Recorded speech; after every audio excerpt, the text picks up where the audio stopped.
Which means it's this time of week again. We're digging for old with help from the Oregon Historical Society. And instead of diving into their online collection like we usually do, tonight we're going to bring you back out to their secret vault. They have all kinds of things stored there that are not currently on display, including some works where attention to detail is just the beginning and the puzzle that a late architect left behind. All right, what we have here are two renderings of lighting fixtures by Fred C. Baker, who was in business from around 1910 until his death in 1981.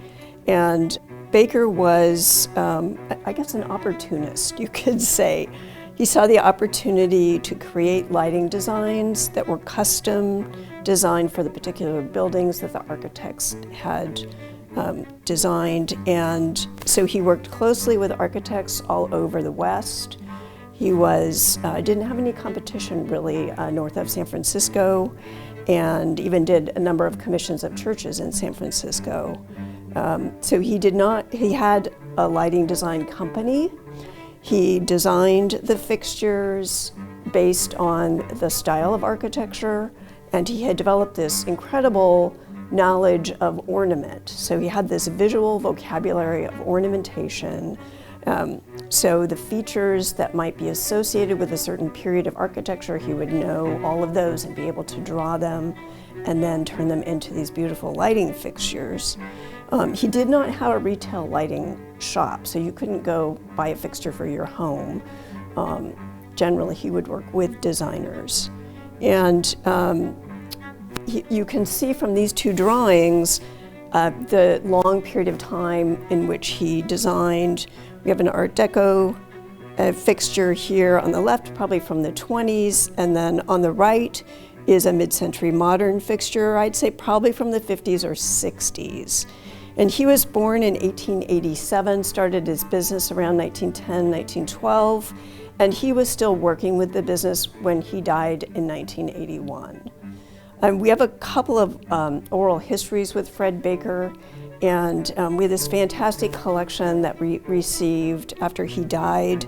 In the oral histories in the mid-1970s, he was in one of them going through the drawings while the person was interviewing him, and he noted that he didn't identify the drawings with the buildings, so he left us a puzzle to untangle, and we are hoping to do that in the next few years. He worked with many of the well-known architects of Portland, A.E. Doyle, Morris Whitehouse, Pietro Beluschi, worked on buildings such as Portland Art Museum, the Central Library, the old Elks Building, which he was very proud of. The Pittock Mansion was his first commission, and he was actually rather surprised to get that commission.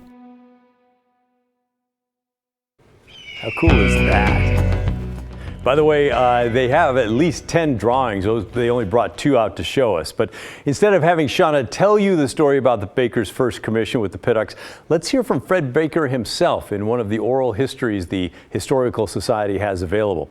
It was recorded back in July of 1978. Here's Baker, who was in his early 90s then, recalling that meeting with Pittock in 1914.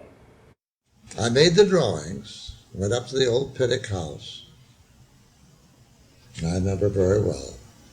Mr. Pittock was sitting in a big chair, and his 2 daughters on either side of him. And I sat on the floor and showed him these drawings, had no idea that I was going to get the work, but I explained it all to them, best I knew how. I had a price all worked out, for if he asked me the price, I didn't think he would be interested in hearing the price, but he did ask me, and I told him. And he turned to his daughter and said, "Do you like them?" They said, "We think they're pretty." He said, "Well, go ahead, young man, put them in." How about that? That's super cool. Some of Baker's other fixtures were put in places like the Oregon State Capitol and Timberline Lodge. And we'd love to hear from you if you have any of Fred Baker's stories, or maybe you're lucky enough to have one of his fixtures in your home. Get in touch with us, will you? The email again is thestory@kgw.com, or you can call and leave us a voicemail. The number is 503-226-5090.